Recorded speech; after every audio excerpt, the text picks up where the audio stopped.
자, 시작해 보겠습니다. 진실과 상식의 공간, 주진 공간에 오신 걸 환영합니다. 오늘은 6월 5일 제가 약속드린 대로 저녁 9시마다 드리는 한 달 동안 저녁 9시마다 드리는 라이브 방송입니다. 어, 이재명 대통령 당선된 지 이제 꼬박 2일 차, 이재명 정부 2일 차로 접어들었고요.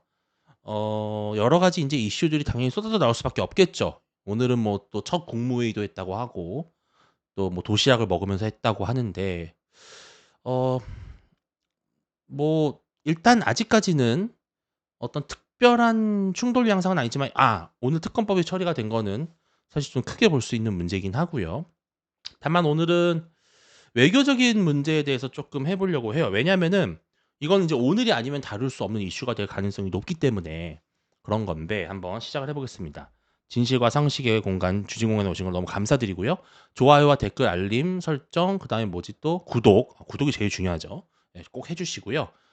다시 말씀드리지만 어제 6월 4 일부터 7월 2 일까지인지 3 일까지인지 아직 모르겠어요. 왜냐하면 제가 7월 3일 어떤 일정이 있는데 매일매일 저녁 9 시마다 여러분께 라이브로 찾아뵙습니다. 물론 시간이나 일정이 조금 조정이 될 수 있어요. 제가 개인적인 업무나 경조사 이런 일정 때문에. 어쨌든 그럼에도 불구하고 원칙적으로는 조금 어 찾아뵈려고 하고요. 근데 주말이 조금 걱정이에요. 주말에 저녁 9 시가 맞을지 아니면 주말은 좀 전략적으로 한 8시 정도로 땡기는 게 좋을지 그런 거는 여러분들이 의견을 좀 남겨 주시면 오히려 좋을 것 같아요.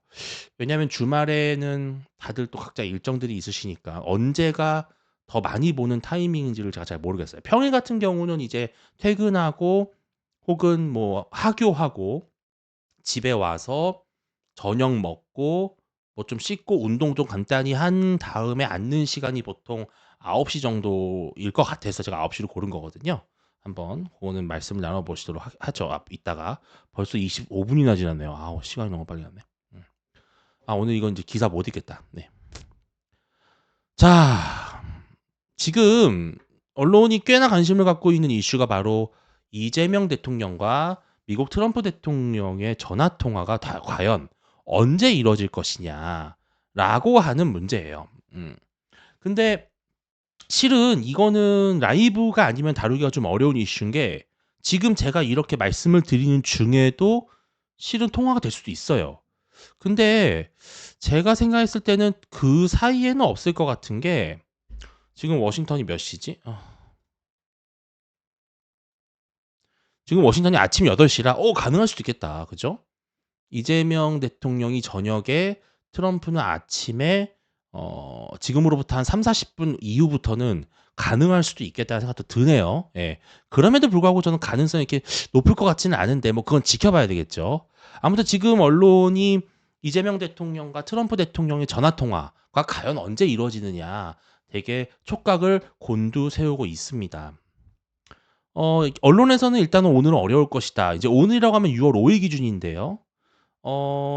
근데 인제 서로 시간을 맞춘다면은 사실은 이재명 대통령도 깨어 있을 시간에 트럼프 대통령도 깨어 있을 시간에 하는 게 서로가 매너가 맞겠죠.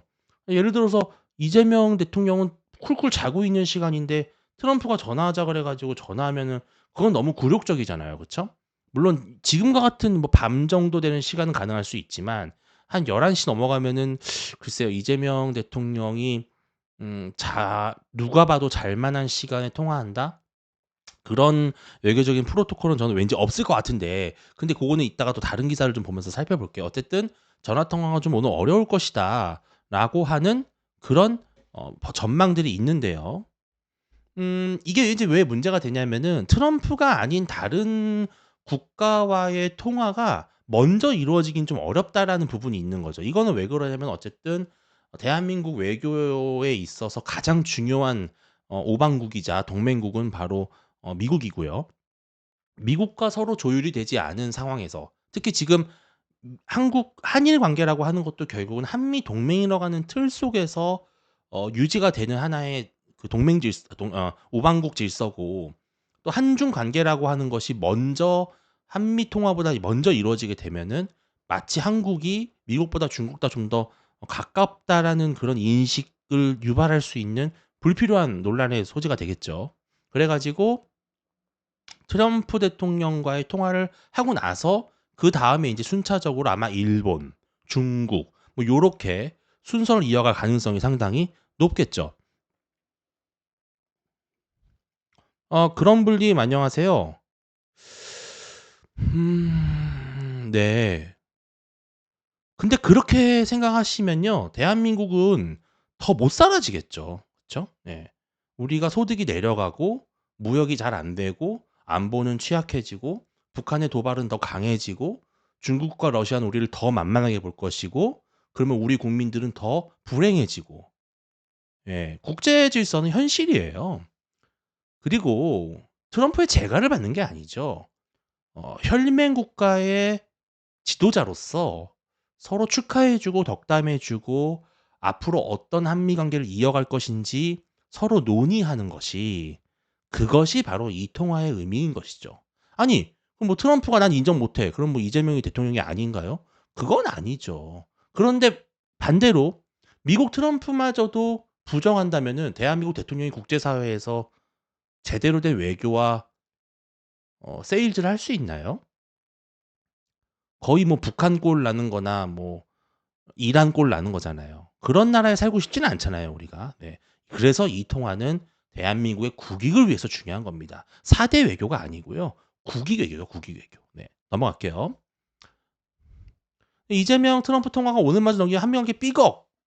사실은 이렇게 말씀을 하실 만한 게 왜냐 그러냐면은 아까 제가 방금 말씀드렸지만 한미 관계라고 하는 거는 어쨌든 상당히 중요한 동맹 관계에 있고 대통령이 되자마자 아주 이른 시간 안에 서로 연락을 함으로써 어 그런 뭔가 돈독한 그 혈맹 관계를 다지는 그것이 그동안에 우리가 이어져 왔던 외교의 프로토콜이에요.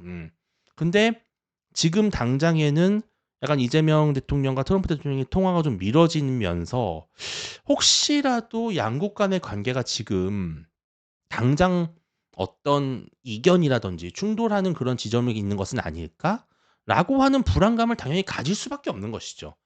특히 미국이라고 하는 엄청난 초강대 국가의 관계에 있어서는 한국은 정말 미국을 10분 활용할 수 있어야 되고 또 한미 동맹을 제대로 활용해야만 안보적인 보장을 할 수 있기 때문에 그래서 저는 이게 되게 중요한 문제라고 생각을 합니다. 근데 최근 그러면 이제 이재명 트럼프 통화가 늦어지는 거냐 상대적으로. 아니면은 뭐 그럴 만도 한 거냐. 사실 제가 봤을 때는 금년간에 이뤄질 것 같아요. 별로 그렇게 길지 않을 것이다라는 생각을 하거든요. 그런데 과거 사례에 비교해 봤을 때는 어땠는지를 우리가 좀 생각해 보자라는 것이죠. 네. 윤석열 전 대통령 비록 탄핵당해서 지금 불명예스럽게 퇴장을 했지만 얼마 만에 통화했는지 제가 봤더니 이날 국민의힘에 따르면 윤 당선인은 오전 9시 40분 그러니까 우리나라 시간으로 오전에 했다고 하는 거 보니까 우리도 아마 이재명 대통령도 오전에 하지 않을까 싶기는 해요. 근데 원래는 뭐 10 일에 예정했지만 더 빨리 해 가지고 그러니까 미국 시각으로는 오후 7시 40 분이었대요. 그러니까 이 윤석열 때는 우리는 아침 거기는 약간 늦은 쪼끔 이른 초저녁. 예 근데 윤 당선인이 국회에서 당선 수락 인사를 한 지 약 5 시간 만이다. 네 요런 기사가 있습니다. 그러니까 윤석열은 5 시간 만에 했다. 요렇게 보시면 될 것 같아요.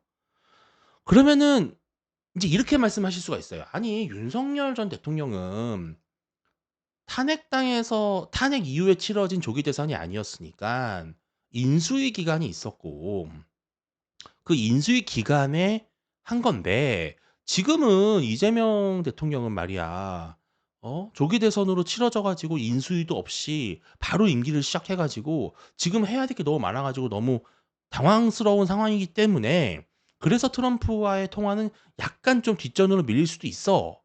라고 말씀하실 수도 있어서 제가 문재인 전 대통령 사례를 좀 찾아봤어요. 그랬더니 문재인 전 대통령은 제가 찾은 기사에 따르면은 한 14 시간 만에 했다고 합니다. 그러니까 되게 유사한 사례인데 14 시간 만에 했다라는 거예요.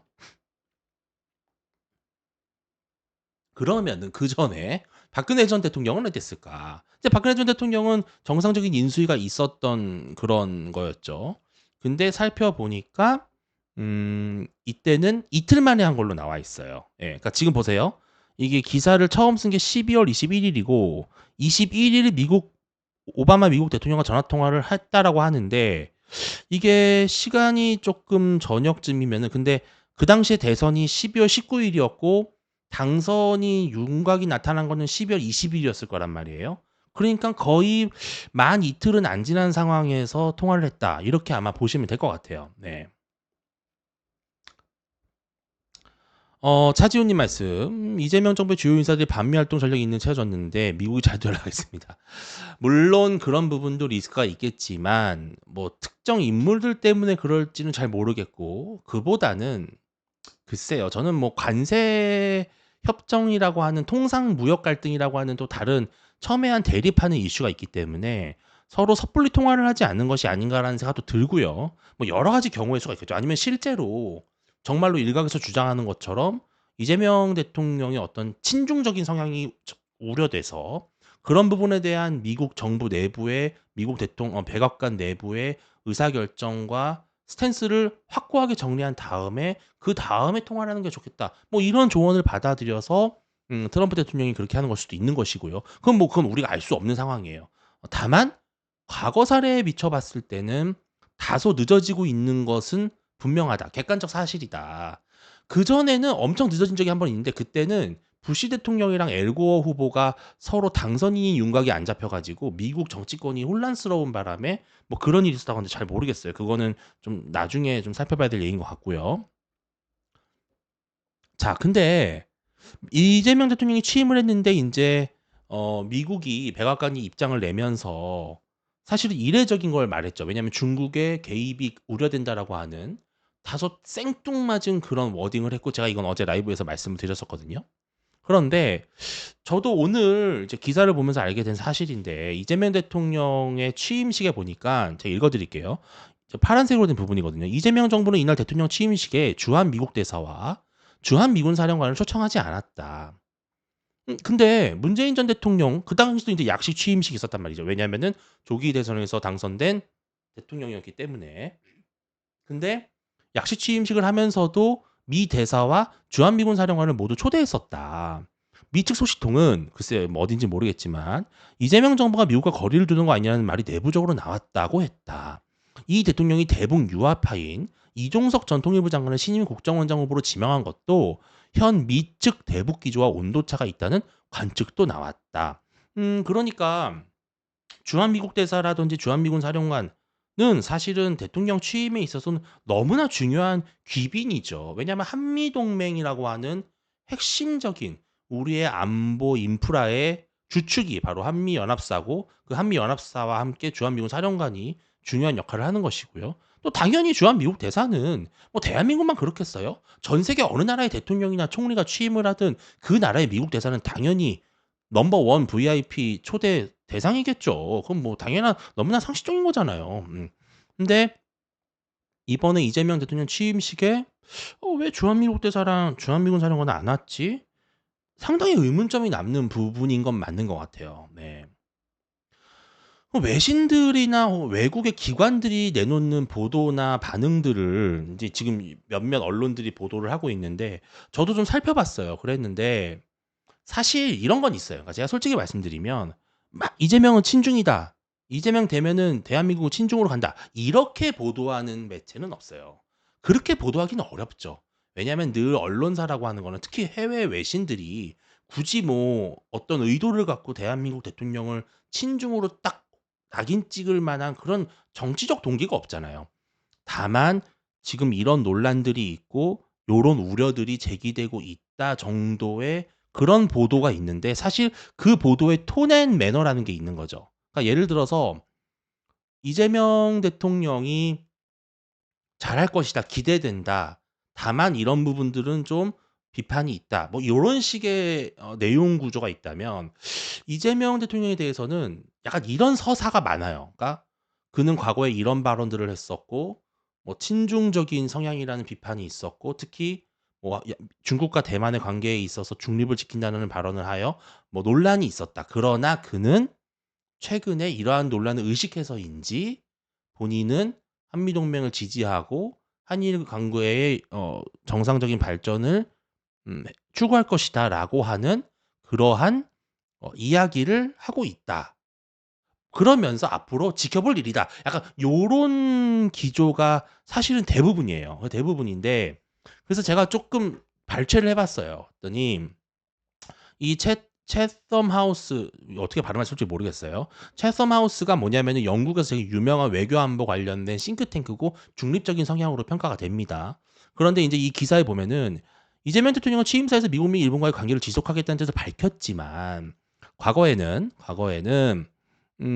동맹국들과 서울 파트너들을 불안하게 만들 만한 논란의 발언들을 여러 차례 했다. 이게 제가 번역을 너무 귀찮아 가지고 그냥 챗GPT를 시킨 건데 비교적 뭐 정확하다고 보시면 될 것 같습니다. 특히 그는 "서울이 베이징 쪽으로 더 가까워질 수 있다."라는 뜻을 내비친 적도 있어 논란이 되었다. 지난 대선 당시 그는 주한미군 배치를 비판했을 뿐만 아니라 주한미군 배치를 그러네요. 그리고 고고 사드죠. 고고도 미사일 방어 체계에 대한 중국이 제기한 비판에 동조하는 듯한 그러네요.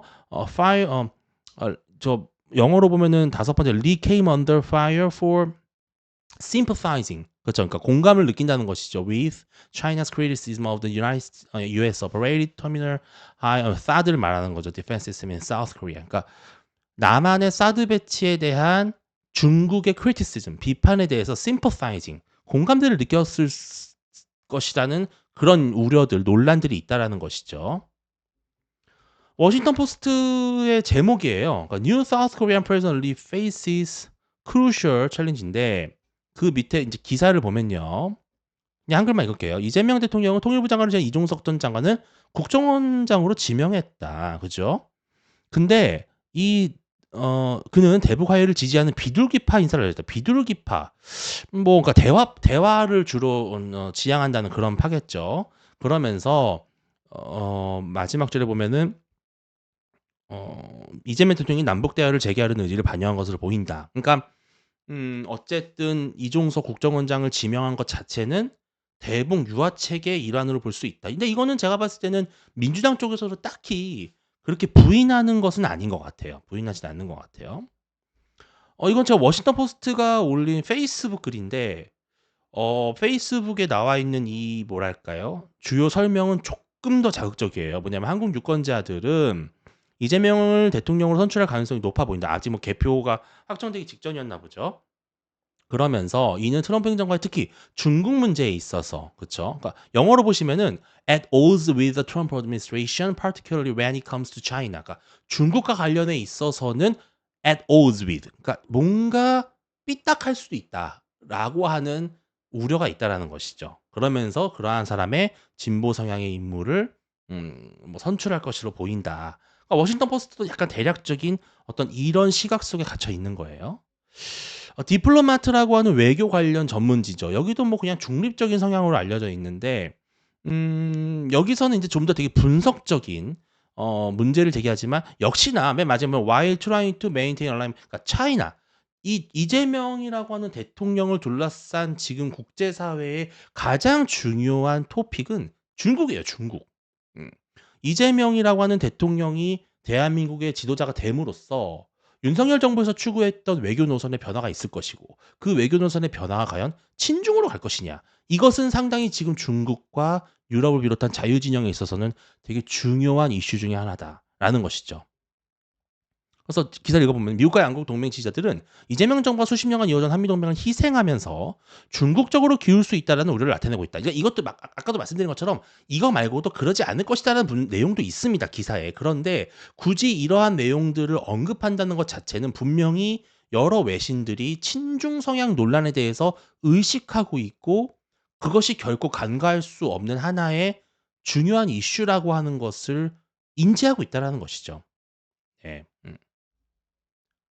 더 타임즈라고 하는 인제 아주 유력한 매체죠. 여기서는 아예 제목 자체를 "우리는 김정은과 협력할 것이다."라는 거예요. 근데 여러분 있잖아요.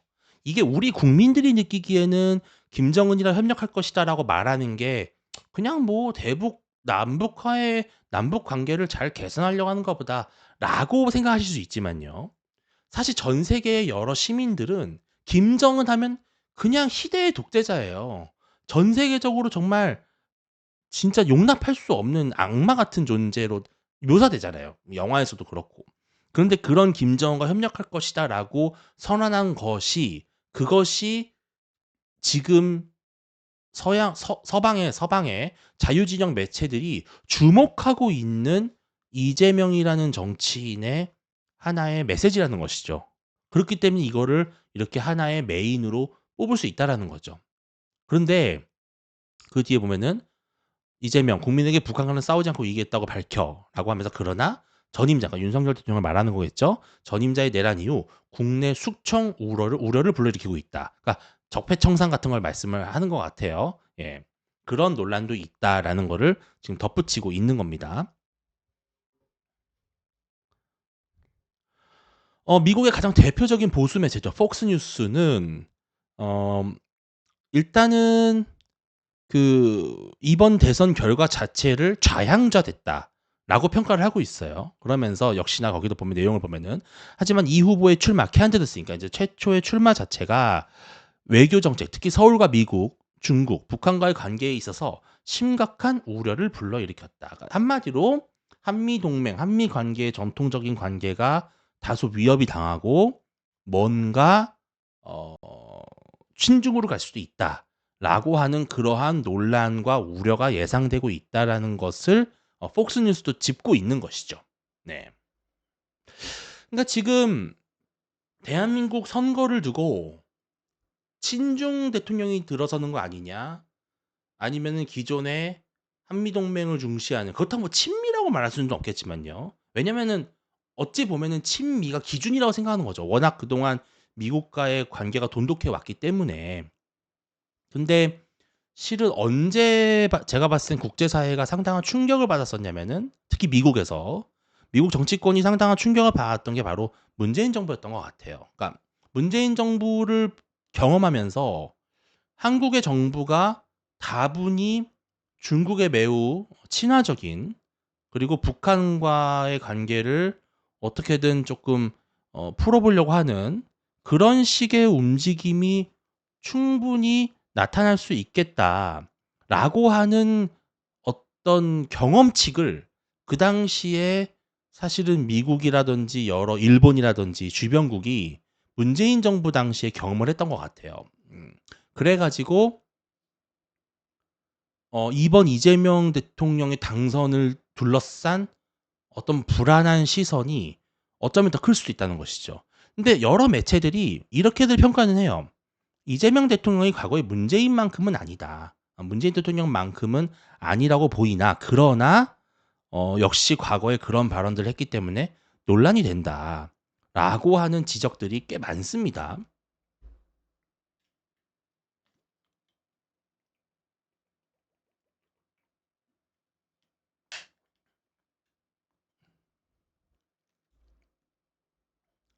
이게 사실은 우리나라만의 문제가 아니에요. 그러니까 뭐냐면은 우리가 주변 국가들을 보면 이 강대국과 강대국 사이에 끼어 있는 나라들 예를 들어서 동유럽 같은 경우는 서유럽의 나토와 그다음에 러시아에 껴 있고요.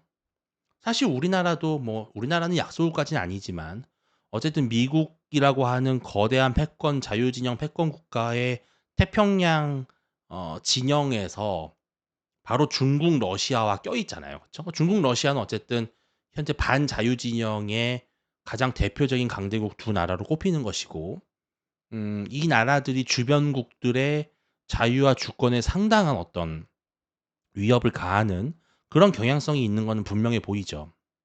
그러다 보니까 이 두 강력한 세력 사이에 껴있는 나라들, 이른바 샌드위치 신세인 나라들은 늘 선거가 그 지도자가 어느 쪽에 더 친한 성향이냐라고 하는 게 늘 논란이 됐던 거예요. 근데 대한민국은 그나마 그런 논란이 좀 늦게 나타난 거죠. 워낙에 북한이라고 하는 말도 안 되는 집단과 대치하고 있기 때문에 한미동맹 자체를 부정하는 것은 우리 국민들 입장에서는 좀 용납할 수 없었던 그런 경향성이 있었던 것인데 예를 들어서 지금 몰도바라고 하는 나라는 보면은 지금 현재 친유럽과 친러로 지금 구도로 지금 선거가 치러지고 있다. 이뭐 저는 뭐 솔직히 모르겠어요. 누가 됐는지. 그냥 기사 보이는 걸 퍼온 것인데 2024년 11월 지난해 한 6개월 전의 기사예요. 그러니까 이런 구도가 있다라는 것이죠. 사실은 지금 우크라이나가 러시아와 전쟁을 벌이고 있고 러시아의 침략을 받아서 전쟁을 하고 있는데 그 근저에는 사실 우크라이나 정치판이라고 하는 게 친유럽파와 그러니까 친나토파죠. 친러시아파가 계속 왔다리 갔다리 하면서 이게 어떻게 보면은 엄청난 화약고처럼 어 이 갈등의 진원지처럼 돼 버린 거예요. 물론 우크라이나가 잘못했다는 게 아니라 그러니까 친러 성향의 대통령이 되면은 쫙 러시아에 붙었다가 다시 반러시아, 친나토가 되면은 나토에 가입하겠다고 또 갔다가 그러니까 이게 왔다 갔다 하는 과정에서 사실은 초지일관되게 한 노선으로 가면은 그러면 그냥 '그런가 보다.' 하고 그걸 기준점으로 삼고 여러 가지 외교 정책이나 안보 정책을 수립할 수도 있는데 그게 아니라 이게 계속 정치가 외교에 영향을 미치면서 외교가 정치에 휘둘리면서 특히 권위주의 국가들의 지원을 받는 친러, 친중 이런 성향의 지도자들이 막 들어오면서 정치판이 상당히 혼탁해지는 것이고 외교 정책이 비정상적으로 비틀어지는 거죠. 이러한 패턴들이 지금 대한민국처럼 이렇게 강대국 혹은 강한 세력과 세력이 붙어 있는 접점 속에 있는 나라들에게는 어떻게 보면 숙명처럼 나타나는 현상 중에 하나라는 것이죠. 그래서 지금 대한민국의 친중 대통령이 들어서냐 안 서냐가 다분히 여러 국가들이 관심을 갖고 궁금해할 만한 이슈라는 거예요. 그게 전혀 신기하거나 낯설지 않다라는 것이죠. 그리고 대한민국이 친중이 되면 이것은 일본에도 위협이 되고 동남아 국가에도 위협이 되고 특히 대만에도 상당한 부담이 될 것이다라고 하는 그런 우려가 있는 것이죠. 그런 미국이라든지 서유럽 국가들의 입장에서는. 필리핀 같은 경우도 이 마르코스 총리가 뭐 원래는 대통령이 원래는 또 친중으로 됐는데 최근 들어서는 또 반중으로 돌아섰대요. 그러니까 또 여기에 원래 친중이었던 두테르테 그거 아시죠? 막 범죄자들 다 막 싸그리 막 소탕하고 했던 그 두테르테. 그 두테르테가 다시 등장해 가지고 친중의 또 포션을 자기가 먹는. 그러니까 결국에는 또 반중과 친중으로 선거판이 싸우게 되는 그런 패턴을 보이는 거죠. 과거에는 또 어땠냐? 필리핀 대선 승자는 중국이다. 왜? 마르코스가 친중 행보를 가속할 것으로 보인다. 이 마르코스가 과거에 되게 유명한 독재자의 아들인데 이 마르코스가 처음에 그 당시에 필리핀 대통령이 2022년도에 될 때 그때 미국과 국제사회가 필리핀이 친중 대통령에 의해서 결국은 이끌어가게 될 것이다라고 하는 그런 논란이 있었던 거예요. 그러니까 지금 이재명이 친중이냐 아니냐를 궁금해하는 게 너무나 자연스러운 패턴이라는 생각이 드는 것이죠. 그쵸? 네. 또 최근이죠. 슬로바키아 같은 경우는 친러 후보가 승리를 했어요. 슬로바키아도 동유럽 국가 중에서 유럽, 서유럽과 러시아의 이 중간에 있어서 매우 중요한 그런 전략적 요충지 중에 하나인데 그런 슬로바키아가 이제 러시아 친러 후보가 됨으로써 또 논란이 된 거죠. 그러니까 이런 논란들이 사실은 계속 반복되고 있다라는 것이죠. 그런데 마침 최근에 이제 이재명 대통령 같은 경우는 중국과 대만의 문제에 있어서는 "난 양쪽에 전부 쉐시할 수 있다."